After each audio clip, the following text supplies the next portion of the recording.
ഡേയ്, നിന്നോട് പല പ്രാവശ്യം പറഞ്ഞിട്ടില്ലേ മൊബൈലും കൊണ്ട് ബാത്റൂമിൽ പോകരുത്? എത്ര പറഞ്ഞാലും നീ കേൾക്കണ്ട. നീ മുട്ട തിരിഞ്ഞാലെങ്കിലും നീ വെളിയിലിറങ്ങുമോ? ബാത്റൂമിൽ പോകുമ്പോഴത്തേനെ മൊബൈൽ കൊണ്ടുപോകേണ്ട സുഖം അമ്മയ്ക്ക് അറിഞ്ഞാൽ. അല്ല, നീ ഏത് സിനിമ മൊബൈലിൽ ഇട്ടിരിക്കണത്? വാഴ.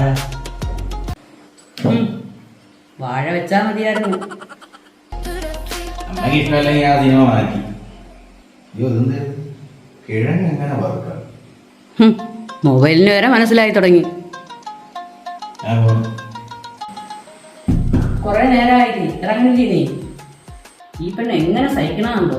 അന്നേ ഞാൻ പറഞ്ഞു നല്ല പയ്യനെ നോക്കി കെട്ടിക്കാമെന്ന്. അമ്മ പറഞ്ഞ ഉള്ളതാണ് അമ്മ. ഓ, സത്യം പറ, അമ്മ പറഞ്ഞ ഉള്ളതാണ്. തത്തയ്ക്ക് കുത്തി പറഞ്ഞു കൊടുക്കുന്നതൊക്കെ ഞാൻ പല പ്രാവശ്യങ്ങളോടെ ഞാൻ പറഞ്ഞു. അമ്മയ്ക്ക് എന്നോട് ഇത്രയും സ്നേഹം ഉണ്ടായിരുന്നു ഞാൻ ഇപ്പോഴാണ് അറിയുന്നത്.